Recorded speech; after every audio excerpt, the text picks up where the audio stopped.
One of the reasons that people apply to a juried art competition, besides the advantage of winning and whatever that brings with it, is that you know that the jurors are going to critically look at your work. So if I apply to a competition and I know that the guy who represents people like Jordi Mollà and Dale Chihuly as an art dealer is going to see my work and have to think about it critically for a moment, or somebody like Bruce Helander is going to objectively look at my work and make a decision about it. The hardest thing as an artist is to get recognition or representation. You have to get seen in order to get out there, and that's what this competition is doing. I'll turn your sound off here. We're fixing all the technical snafus so that when we say go, that it's rocking and rolling.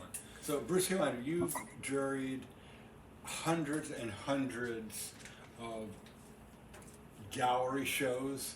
You've curated hundreds of museum exhibitions. But going back a few decades, you were the Dean of Admission at Rhode Island School of Design, our greatest art school. And you brought in people from David Byrne to Mary Boone. What makes an application jump out and grab your attention and make you want to explore it more?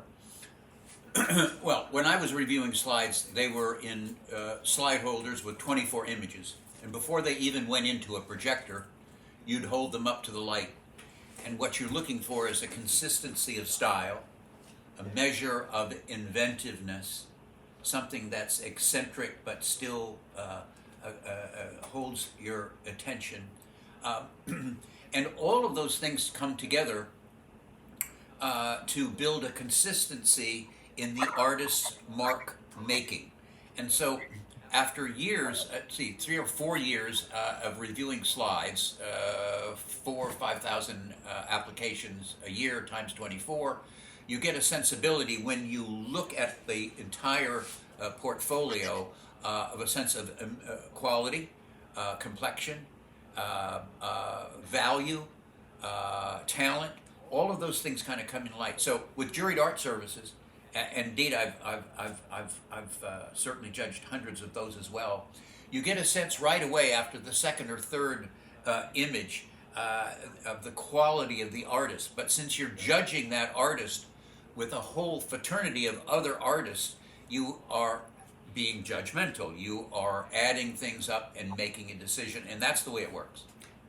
And in jurying versus curating versus collecting, if I'm a juror, I have to step outside of my own personal aesthetic. I've been chosen as a juror because maybe of my taste, but also because of my expertise. But I kind of have to leave my personal taste behind. Like, I might not like anything personally that has a human face, but I might like everything with birds. But I'm looking as a professional and trying to find objective qualifiers. People say art is subjective, and many parts of it are. It's subjective what you like, not what the quality of the work is. And I can look at architecture and I can say, well, that's an ugly building subjectively, but objectively, the architecture's there. It has the bones. It's not going to fall down. Whereas this one is really pretty, but has no substance. There are objective identifiers of quality, of workmanship, of the amount of labor an artist has invested into it. I as a gallery owner, I look for an artist who is doing something that nobody else has. And somebody might have like really great technical skill. They could have come out of an art school and be able to do a perfect photorealist painting, but do something 100 other people have done. Or somebody could have no training and no painterly ability, but have such brilliant ideas that you're captivated. Let me ask you a question real quick. So, everybody probably knows Bruce from his world famous art and everything, been shown so many places, and just like done such outstanding work. And so many people on Juried Art Services are familiar with Paul, running the Paul Fisher Gallery for so long and doing such wonderful work with philanthropic goals and everything, right? Probably nobody knows me. My name is Jeffrey Gilbert. I've been running the tech side of Jury Art Services for a while.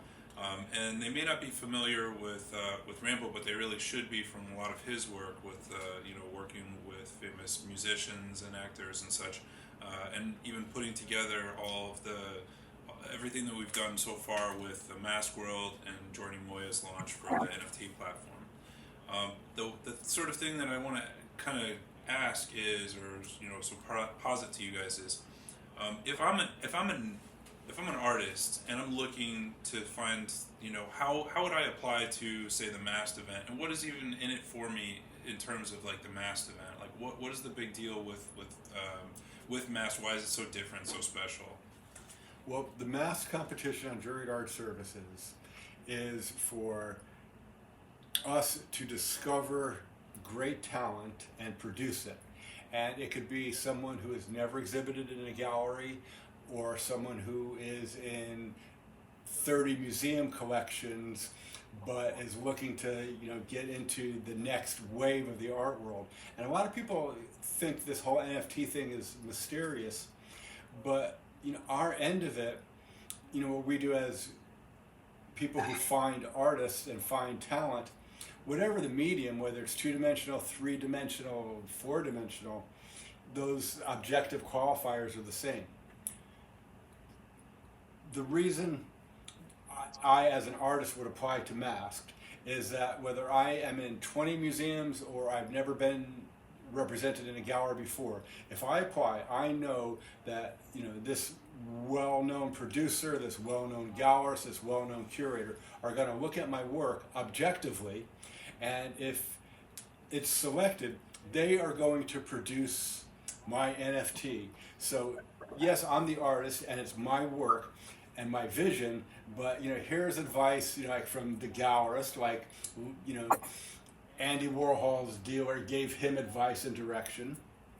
Here is someone who not only is a well known as a critic and a curator, but Bruce as an artist is in the Whitney, the Guggenheim, the Metropolitan, LACMA, Philadelphia Museum, the permanent collection of 60 museums. So you've got Rambo, me, Bruce, and we're all going to be like your team behind you to help develop this idea. Now let me say that again a lot shorter so somebody might listen.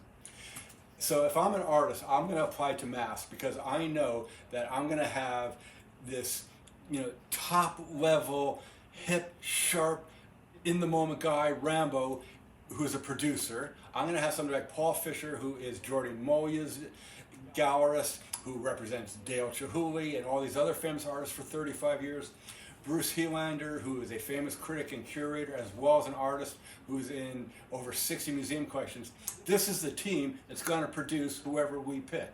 So even if you're in 50 museums or you've never been in a gallery, you can have your NFT with this team behind you. And we are looking to find people and bring them into the NFT world.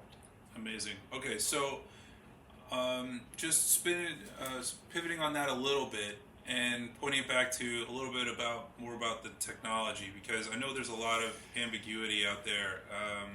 People are very pensive about AI and art and the intermix there, and what NFTs are, and the crypto market collapsing and those sorts of things.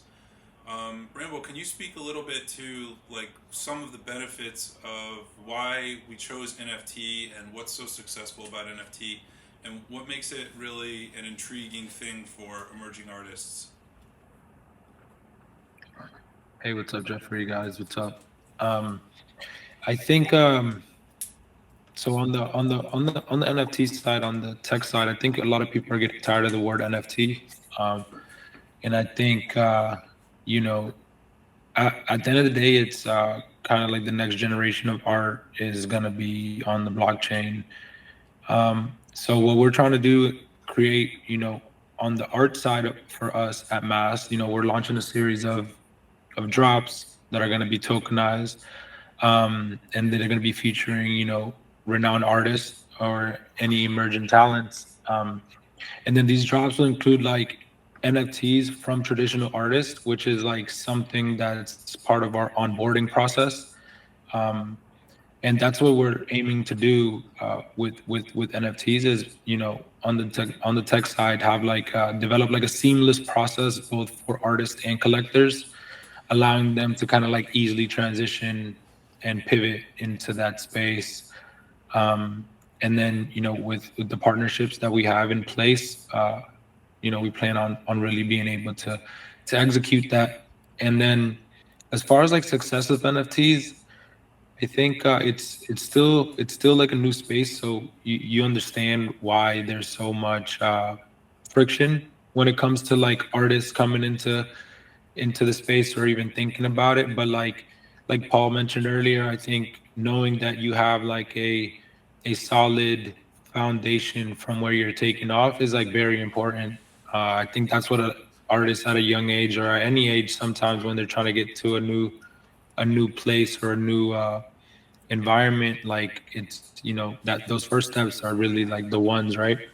So I think with our success with the launch of Jordi's mask and being able to create a platform for this, it's what we're all kind of looking forward to. Yeah, didn't we see? So on the, I did some research, some background on this, and looking into the whole thing, I saw that the private auction houses were roughly $65 billion in sales, and then when I looked at the comparative value for what the NFT marketplace was in like 2021 when Bitcoin was kind of at its top, it said it was $45 billion, which seems like that's such a disruptive number when you look at it and you think about, oh wow, the emergence of old art versus or traditional art versus like the emergence of this new tech and this new platform. There's a lot of buying power behind it, and I know what artists want most is to have their art seen and enjoyed and loved. But feeding an artist for a lifetime seems fantastic. How much popularity, publicity, sort of monetization, that sort of thing, was made through the launch of the NFTs with Jordi? And just can you talk a little bit more about the potential opportunity to emerging artists that might be jumping into this platform and sharing his platform with them? Yeah, so the way it works is like the NFT space is very like it's very trendy, right? So you kind of have to catch some trends and be able to kind of execute within them. And I think the way that it worked, with Jordi, we we took a pretty cool approach. We had an event for our Basel where we had top NFT collectors at the time, still now, and mixed in with a big traditional art crowd. So that was like a cool event that we had. And then when it came to like the NFT drop itself, like we were able to successfully sell out in about 18 minutes. Um, and it allowed us to kind of put the team together and really try to change the way things have been in the Can you art just space. can you just sorry to interrupt, but can you just tell me a little bit more about that? It sounds like, so how many pieces were in the collection that you sold out on? So we sold out about 6,500. Sorry, 6,000 art pieces in 18 minutes. 6,500. Of one image? Yeah, Six thousand 6,500. five hundred art pieces in under 20 minutes. Yes. That's insane. I mean, if you tried to do that with traditional art, you're talking galleries, showings, that sort of thing. I mean, you're not closing deals at that sort of pace. That's really really wild. Damien Hirst couldn't do that. Was that by one artist, or that was a Jordi collective Mollà. No, artist? that was Jordi Mollà's. No. That was Jordi Moya's Oh, I see. master drop. Yeah. Yeah. So Amazing. so then now when we say mask, right? As far as the NFT goes and holders, they're like officially masked, right? So they're the ones that are seeing the development of what this is becoming. So that's how there's like two super separate sides kind of just pushing towards the same thing.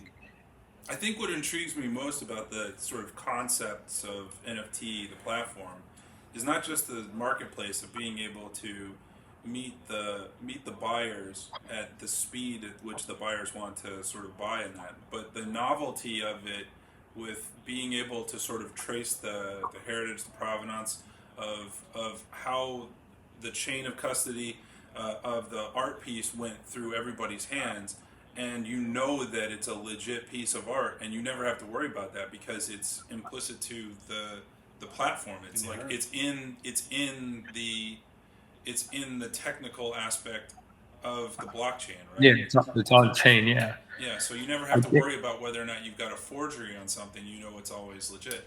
Plus, yeah, the but other doing it like aspect. this, you authenticate it. By doing it like this, you kind of authenticate it on chain as, the NFT for the traditional art piece could represent the certificate of authentication for it. So just how you have like papers for a watch, when you have a watch, you have papers for it. It's like you have the traditional, like the physical art piece, and it's also backed by a kind of NFT. So Um, stop me if I'm wrong on this, Paul, because you've done a lot of sales in your day. But is there any traditional arrangement for art where, say, you were representing some of Bruce's pieces, and then someone bought a piece from Bruce, or through you, and then they sold it to a friend, and then they sold it to another friend? And was there any additional commissions that came through those extended The sales? artist never before in history has been able to participate in the value on resales. So I don't think a whole lot of artists actually realize the novel invention behind NFTs is that there's essentially a commission into perpetuity on all future sales. I have to tell you that Robert Rauschenberg, who's one of America's greatest contemporary artists, I represented him on Worth Avenue. His biggest feud was that his work, if you bought it early on, it would continue to go up in value, and there was nothing he could do about it. And he felt that he needed some kind of residual value, that if someone bought something for $1,500 when he was starving as a young artist on West Broadway, and all of a sudden it's, $12 million. $12 million, and for a great Rauschenberg it could be $40 million. He always felt that there should be some kind of equation that would allow him to get part of that residual. It's just basically impossible. Well, just like film and music. But not so with NFTs. That I have to say, that's the amazing thing. There are residuals built in, and the value goes up, and everybody seems to be sharing in the pot somehow.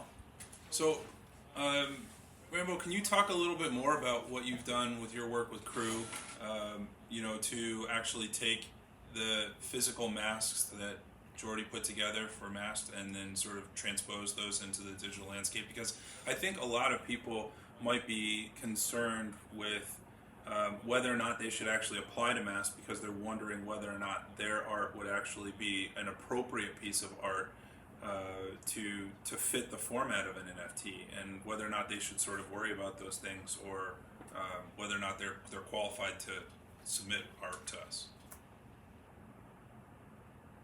So when it comes to like submitting art, I think for the most part, unless it's like a whole installation, you can't really bring the whole installation on chain, right? But like you can tokenize a picture of it, and you know what I mean? Like, but in reality, like I think what it falls down to is just artists creating the art that they do, right? And then for us, it's just like Jordi, he made a project, right? He made masks, 104 hand painted masks, and we digitized them pretty much by using every same stroke that he created and creating the same exact mask. And then from that, we generated the all unique 6,500 of them.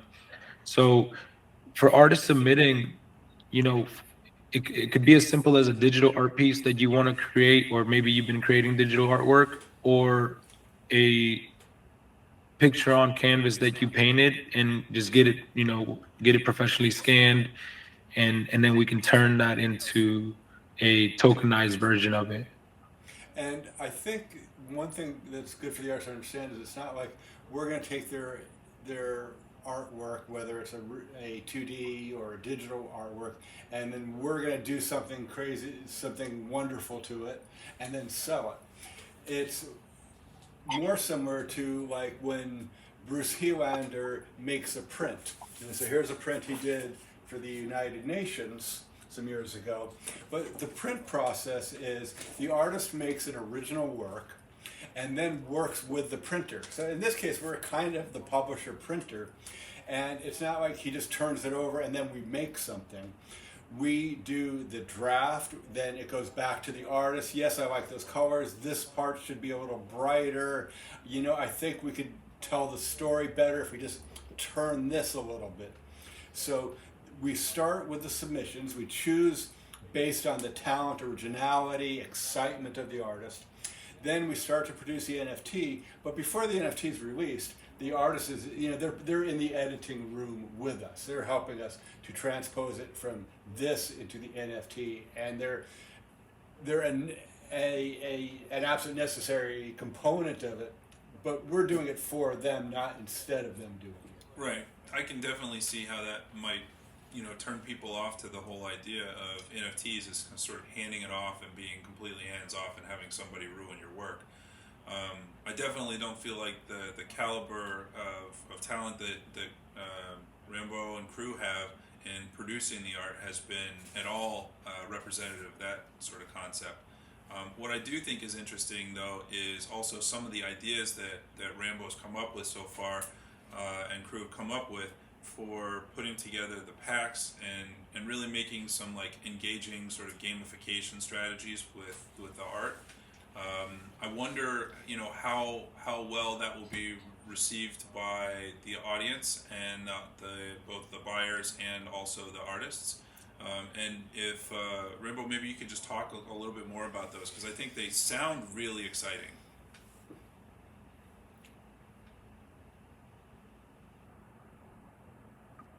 About the digital packs, yeah.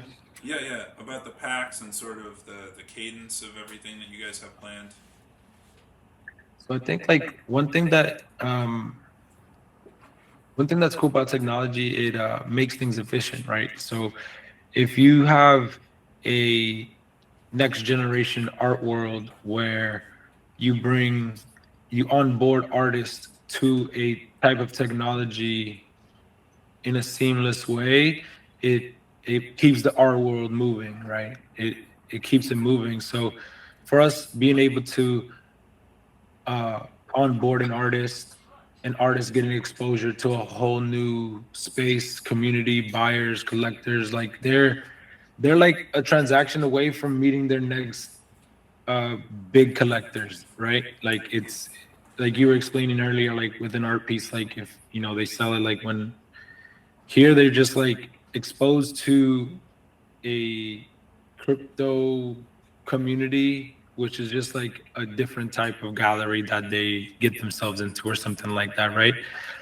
So with the packs, it's an interesting kind of gamified version where as we do these, for example, More Real Than Reality season 1, as we do those throughout the quarters, within certain slots and times, we'll be releasing like digital art packs. So this would be like opening up a packet of cards like you would a Pokemon card or something, right? But inside it, it's like work from renowned artists.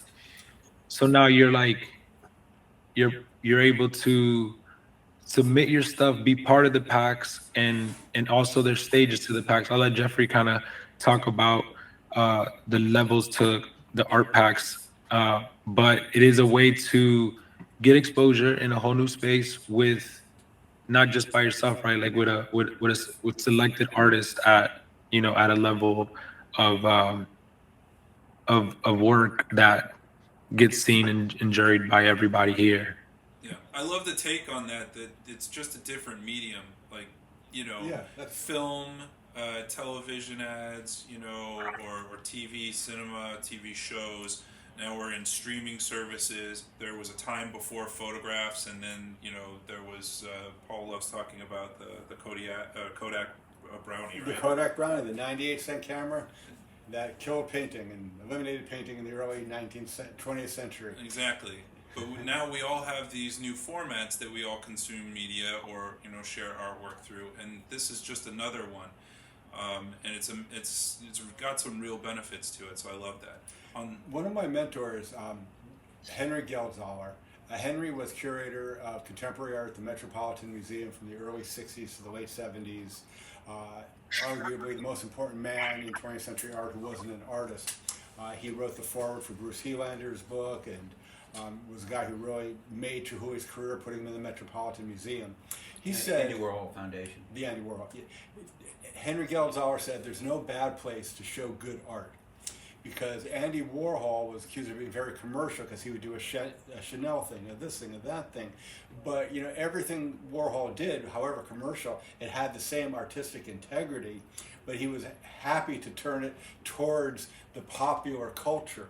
Andy Warhol was, he would love what we're doing now, because in Andy Warhol's factory, it's like, you know what, art can be things that move. Art can use fluorescent colors. Art can be big. Art can go in different places. And he was on the forefront of every new technology, not because he was a technophile, but because he was an enthusiastic, curious, creative force. And what we're doing here, yes, it's a new technology, but it's exactly what artists have always done. Acrylic painting didn't make more artists or better artists. It took off some of the barriers of working with oil paint. Now you can work bigger. Now it's not as expensive. You can make more of them. It's only going to be as good as the artist. But now an artist can do so much, has so many of the shackles and handicaps taken off of them. That's an extremely good point, because until Warhol came along, nobody understood making multiple images of one thing other than print series. And the basis of Warhol, these early pictures in his studio where he'd have hundreds of prints out on the floor or whatever, he figured out another way to expand upon one image, whether it was a dollar bill sign or his famous flowers or what have you, and put them into a context which actually has a parallel to the NFTs. He believed that everything should be reproduced, and that's exactly that's exactly what made his career, is that he had so many things. I remember in my gallery in Worth Avenue, we did a dollar bill sign. We did a show of Andy Warhol's dollar bills, and they were so simple and they were so new that hardly anyone was interested in acquiring them, except for 4 people who bought 4 of the 14 paintings that I had for about $1,500. They're about $60,000 now, and they're only these one tiny little dollar bills. So Warhol was an originator in terms of multiplying his images, unapologetic, straightforward, and multiple images. Warhol did images of shadows of one of my favorite pictures, his electric chair. But he did different varieties, different colors, different backgrounds, and they all became very valuable. So the parallel to the NFT is that, in fact, it has a built-in Geiger counter, really, for finding a way to multiply the image. And if you think about Warhol's maybe most famous work, Marilyn Monroe, what did he do? 1,000 different Marilyns, but every one was unique and fantastic. But he did 1,000 variations, and he loved the idea of the repetition of form as an art form in itself. I can tell you, we spoke earlier, Jeffrey asked about artists worried about, well, how do I do an NFT or this or that? It's technical. And I think everybody's put off by any new technology. I could never switch from iPhone to Android or vice versa because I don't want to learn a new skill. And when I saw Jordi Mollà's masks, I wanted that to be the first Paul Fisher Gallery NFT, because the mask to me was the oldest form of art. The way he painted it was very, very contemporary. It's both 2D painting, but at the same time it's a sculpture because he has to hold it to paint it. And I had an idea of what I thought an NFT would be and how we would do it. And then when you and I got together, Rambo, you took it and as a producer did something very different that was perfect that I wouldn't have guessed at. But for Jordi, the artist, you know, at the end of the day, he just says, hey, Paul, I just want to make my art and, you know, do something great with it. You know, I like what you're doing. I don't really want to understand how that world works. I like that I could just concentrate on making the best art that I can. You know, it's the same thing with Bruce. He doesn't want to know the intricacies of blockchain technology. He wants to make great art. And then it's my job as his dealer to take it and work, you know, like with you, Rambo, as a producer, to create the final thing. You know, it's like Mick Jagger doesn't want to, you know, do all the sound levels. He wants to get out there and perform, and he trusts that his team knows what they're doing and will make it happen for him. That's an extremely good point, Paul, because Andy, I think, is the best example. All he wanted to do was make his art. He loved making art from commercial products, whether it's tomato soup can or Brillo box. But literally, and the most famous paintings they ever did were these just simple little flowers that he clipped out of a newspaper. He scored them. He handed them to a messenger, and then he put a note on there and say, you know, to his printer, can you make this a little tighter? Can you squeeze this up a little bit? And can you do this? Take a photograph of it. Then he'd bring it back to the factory downtown, and they would pull silk screens based on a multiple of an image that he knew he could make interesting, but he didn't want to know the technical parts of it. He was always, you know, he was always interested in film, but he didn't want to know. He was never in a dark room. I think it's just an interesting parallel. Yeah. What's great about that is you could really think of that as like the first phase of generative art with the silkscreen, and I think that you know, that's kind of how he thought of it back in the day as well. Well, for the longest time, I mean, the oldest form of printmaking is copper engraving. This for Leonardo and Da Vinci and lots of those people. That was really the only thing you could use. You'd put a device and carve into a copper plate, then you'd turn it over, then you'd ink it, then you'd make it one at a time, and so on. Then came a lithograph. Lithographic stones also were the kinds of things that were used in magazines for a long, long time. So eventually, through evolution, and certainly right now, the NFT is on the top of the evolutionary chain in terms of following a tradition of artists saying, I just don't want to have one thing. I want to find a way to expand upon it. And that's what an NFT does, follows a great tradition from the 16th century all the way up to the 21st century. But you're right, it's evolution, because when we think about a print and we think about a lithograph is also called a stone lithograph. And it's literally Flintstonian technology of carving into the stone and putting in the ink and pressing the paper. And we went in 20 years from that to this. Just like we went in 60 years from the Wright brothers taking off to landing on the moon. Those two things happened 60 years apart. And we did go from this Flintstone technology of the lithograph to the NFTs in a short time. But at the end of the day, it's only as good as the artist. And the artist needs to have the support of the people who understand the medium to guide them. To the moon, Alice. To the moon and beyond. Well said. So we've got Julian Maison with us. He runs Paul Fisher Gallery, Palm Beach, as a director. He's also an interior designer. And hello. So, Julian, you spend time between here, Brazil, Portugal, and Poland. That's all. And you've seen how young, and you also work with young and emerging artists, and his brother Jason is a partner in the Mason Palmer Gallery in Palm Beach. What do you hear people talk about NFTs? Just like the general talk in the artist community, because you work with and you're around a lot of young emerging artists. Yeah, I get what I'm around a lot more also though in interior design is with the older people, and the thing that they seem to really like about it when you mention, because there's all I've heard of this, and as always that confusion of, is this the same as crypto? Is it was the first reaction and things like that, and I go along a similar thing. This is another way of doing prints, but it's far more secure because there's actually something there. And this is better than what you've seen on the news of NFT, I think, because we're using art. You have an actual work of art, whether it's what we're doing here or what you did before with the mask.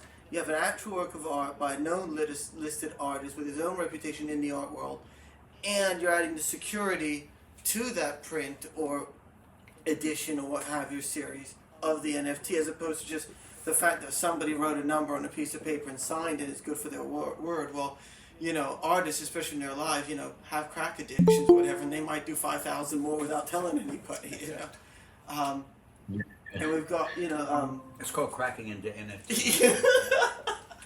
yeah, you've got Diego Giacometti never numbered anything. Welcome, Jordi.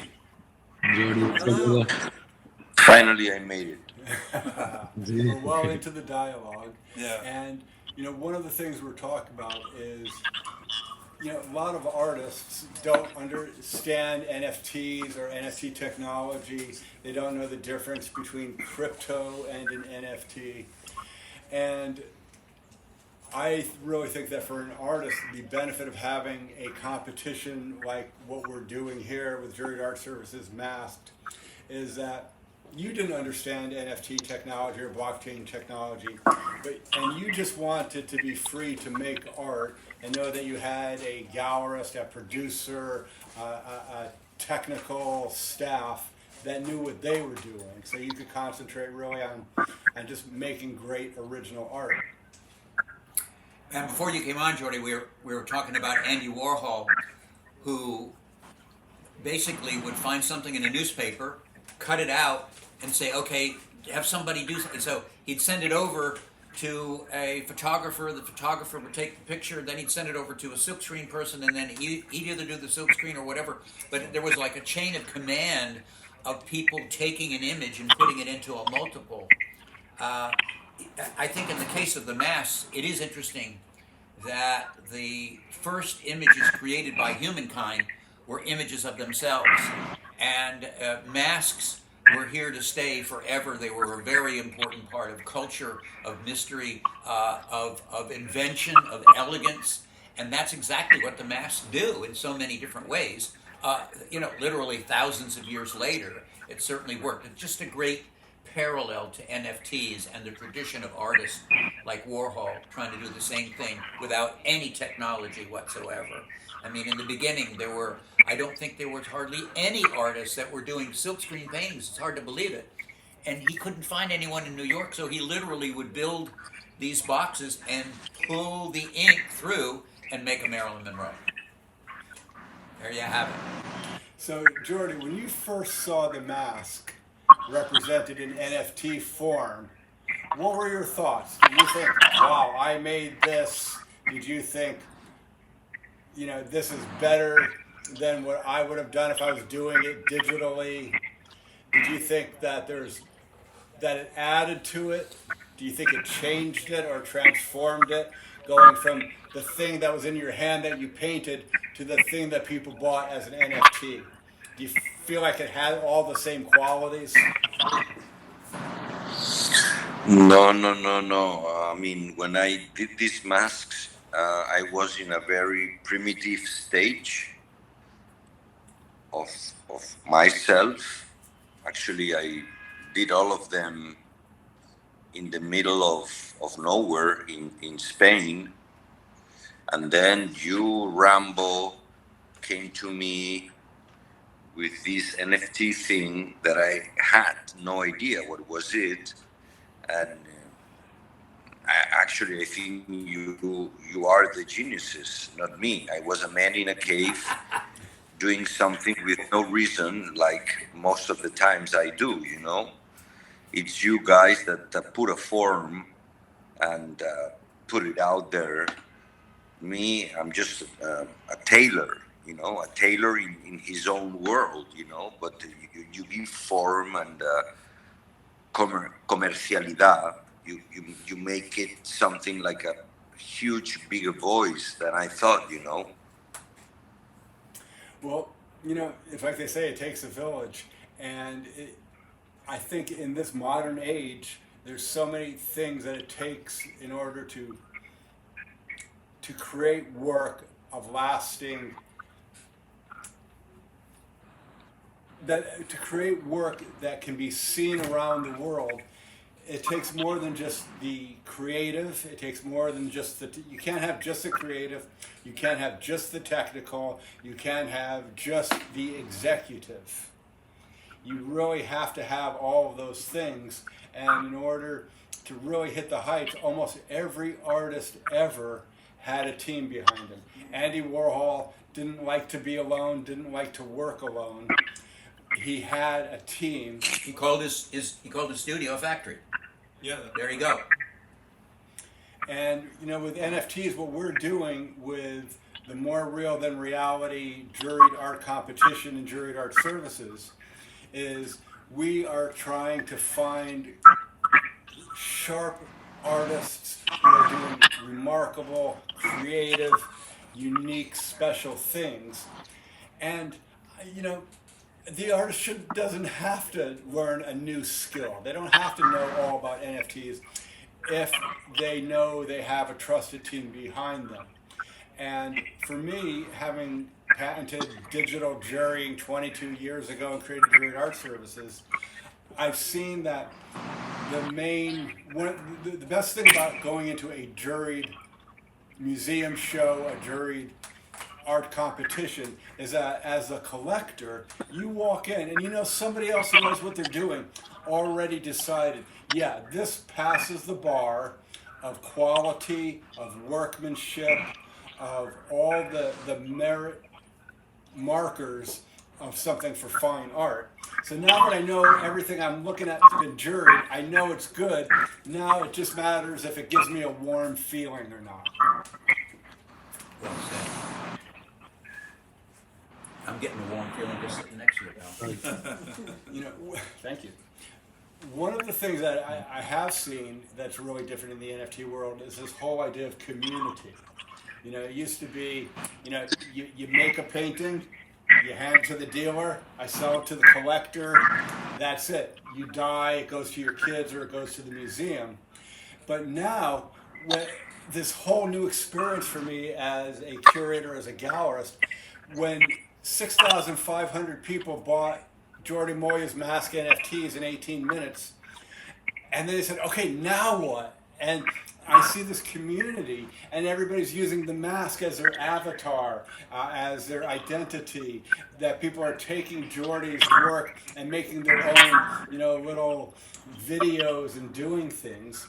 And people are talking to each other about the masks and what does this mean? Well, why did he put a cross here and a star here? Does blue mean a different emotion than red? What's going on? And people talking to each other, and a community is that I think is the greatest advance in NFT technology, because the Web3 is the next evolution of the internet. And the internet started with, we could see things immediately, then we could talk to each other in real time, which was a huge evolution from a magazine with a bunch of pictures. But a magazine to the web, to Web3, it's still kind of the same thing, except now we know other people who have the same interest. But cultivating that and feeding the interest, and people are curious, and well, that was great yesterday, what do you have for me today? Cultivating and this community is a new thing in the world of art. Yeah, so let me just riff on that for just a second, because I think you hit on a really, really key point here, in that there's a sort of insatiable buyer side of this, where on the NFT collector side, they're constantly wanting to see, like, I need more, I need better, I need now, I need all of these things, right? And for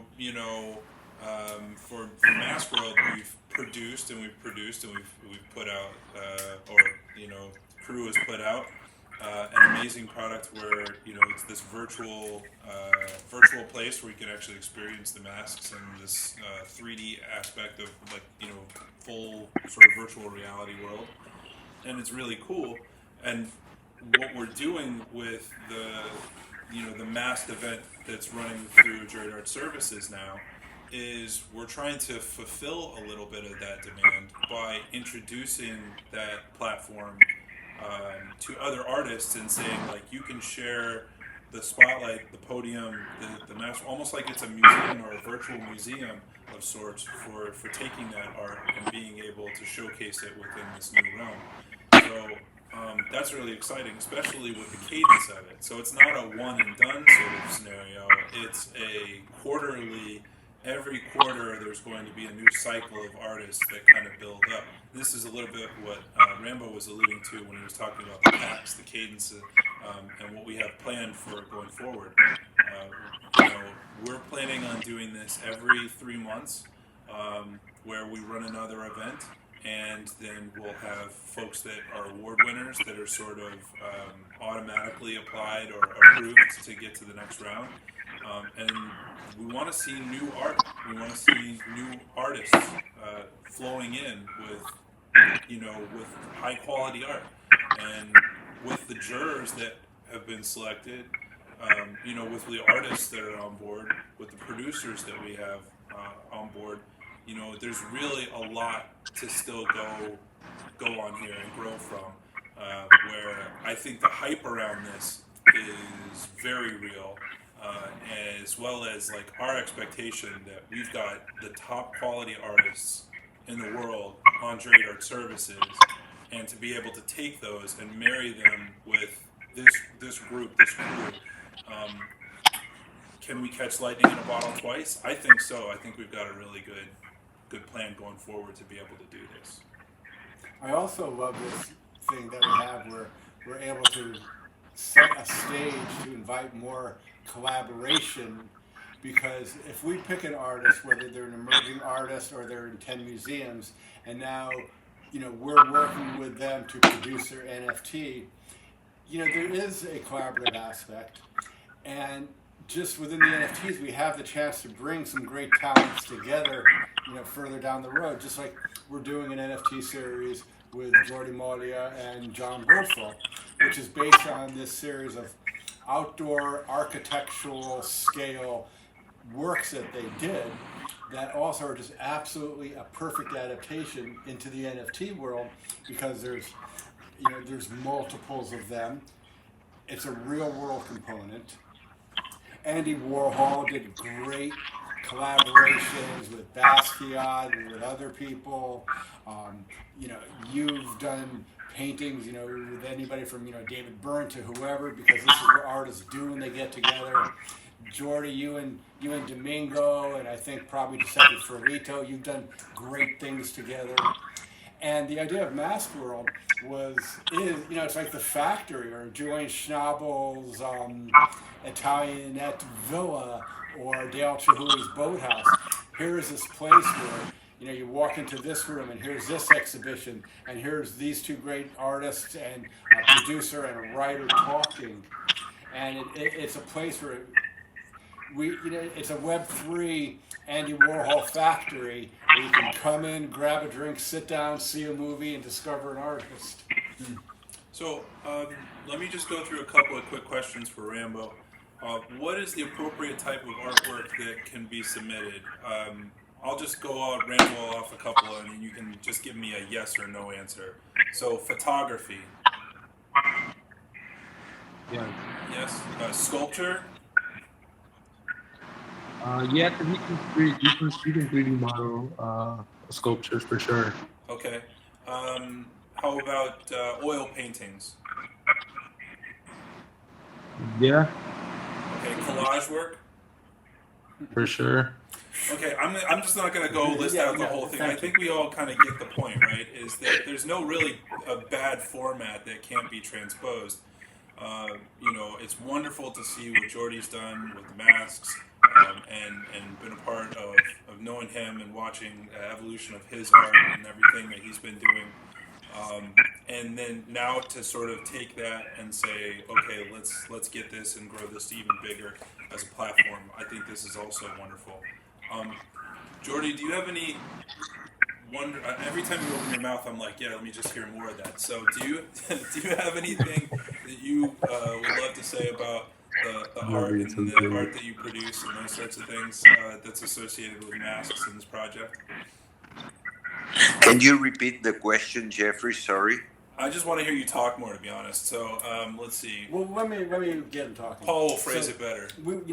we started with Jordi had created this great series of masks. But Jordi is, he's a painter, and for me, in the practicalities of as a gallerist, as a museum curator, I can show Jordi's paintings easily. But what do you do with the masks? It's a harder thing to sell. So, artists sometimes just because they can't help it. I've got some great sculptures that Bruce Helander does, which we've never tried to sell, even though they're gorgeous and brilliant, and I wanted to keep, and I kept them. But it just didn't really fit into the gallery mechanism. But with NFTs, as long as it's good art, we can get it out there and show it and reveal it. I mean, there's things, Jordi, you showed me these fantastic, I don't know if they were experimental films, but these fully realized works of moving art. I don't know how much narrative there was in it, but I look at these movies you sent me that you made and never showed, and it's like Jean Renoir. It's just provocative. But as a gallerist, what am I going to do? Stick it on the wall on the TV? Now I can for the first time. Very true. Let me turn that into a question. What advice would you give? Yes.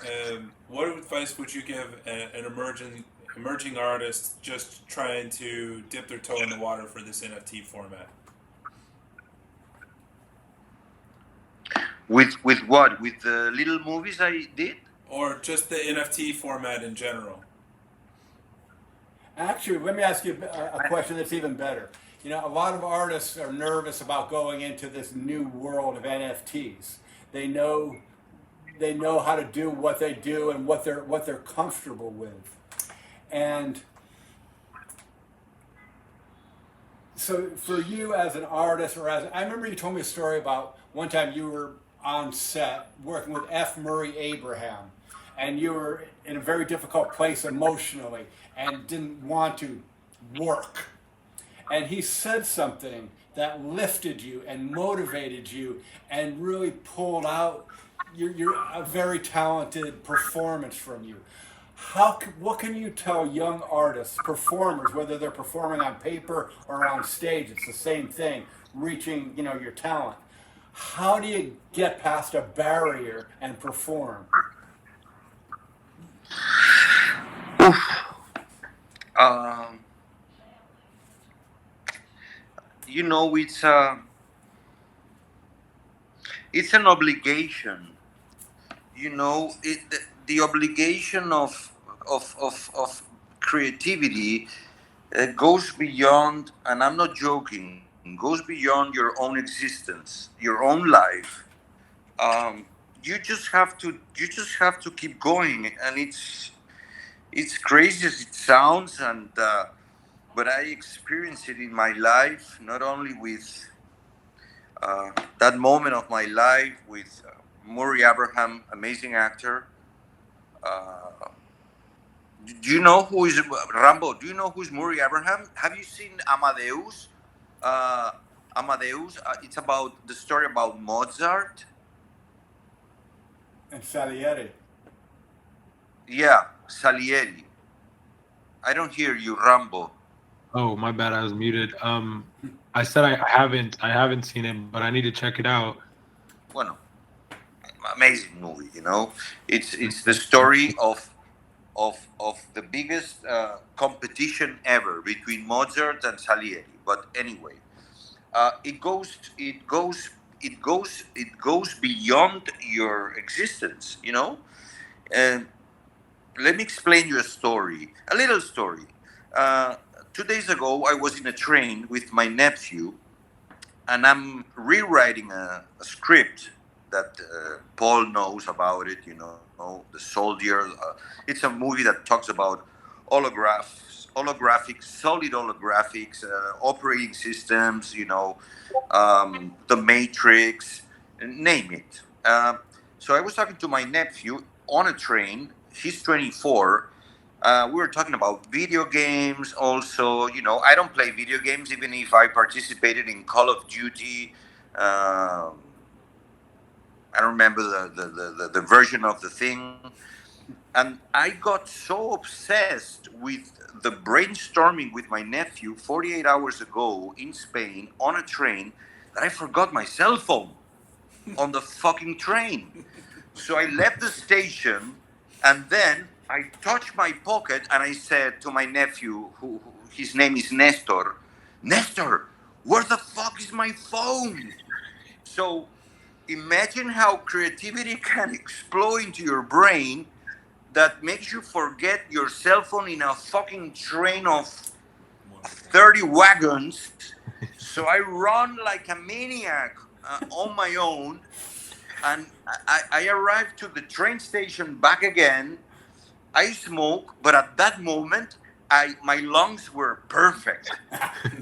My fear was so extreme that I had no fear.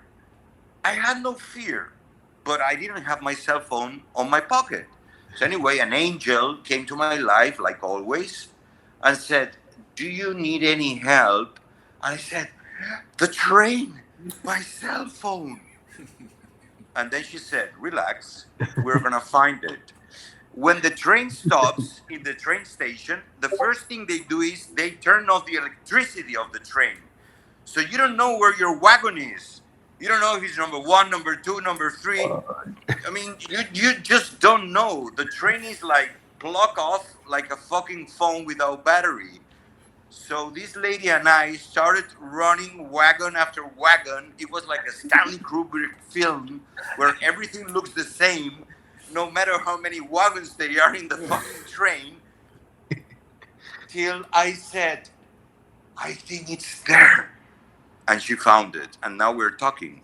So imagine how crazy creativity can works in your head, you know? You get real There are creative. people, sorry, Jeffrey, there are people that they forget their passport because they are on the phone. I forget my phone because I have an idea. It's totally crazy. Anyway. Sounds like an artist to me. Now I can tell you, by the way, as I a don't know. juror, I don't know, Bruce. I don't know. You know what I mean. but you know what? Here, I'm asked as a gallery owner or juror or whatever, how do I find artists that I'm attracted to their work? I invest in artists, not art. And one of the things I look for is this kind of Mozart-like obsession, magnetic attraction, the kind of person who could forget to eat for a day or two because they're so into working. And when I first went to Jordi's house after we got to know each other and I started doing shows, and I walked into this house, and the house was a nest. He cleared away all the furniture, and everything was set up like to support his painting. So wherever he reached, he had what he needed to create. He had his books that he looked at, he had his paintbrushes, he had his paints, but everything was turned into, like a surgeon would walk into the operating room and know that everything's all over, and that's the only reason for that room is to perform an operation. And that Jordi's house was only in existence to allow him to paint. And this thing you talk about leaving your phone, I'll mention the great Henry Geldzahler, my mentor again. He told me that one time he went to visit an artist's studio, and he so visually entrancing to him that he walked out the door and he just fell all the way down the stairs because he never even saw them. And he didn't get hurt because he was so filled with vision up here that his body was unaffected. Whoa. True story from Henry. And when I see At least somebody we so focused on their work like that, like you hear about it, Nikolai Tesla, he wouldn't, he'd work 20 hours a day. It wasn't because he had to, it's when he couldn't help it. When somebody's that turned on, there's magic happening, and that's what I'm looking for and finding. That's what I'm talking about. So create, That's what I'm talking like you about. get creative when you lose your phone and you're trying to figure out ideas on how to find it. That's what I'm hearing. Love what you do. Feel inspired. Submit some great work to Mast and Juried Art Services. We look forward to seeing everything that you produce. And with that, I don't know. Do we have much more to cover? Well, we can cut that off and just talk a little, like housekeeping business now. All Where right. we don't have an audience. All right. Well, thanks everyone. It's been Thank you. Well, wait, don't hang up yet. Hold on. I'm not going to hang up. Stay online for everybody who's going to continue talking, and I'm just going to hit the pause on the recording button.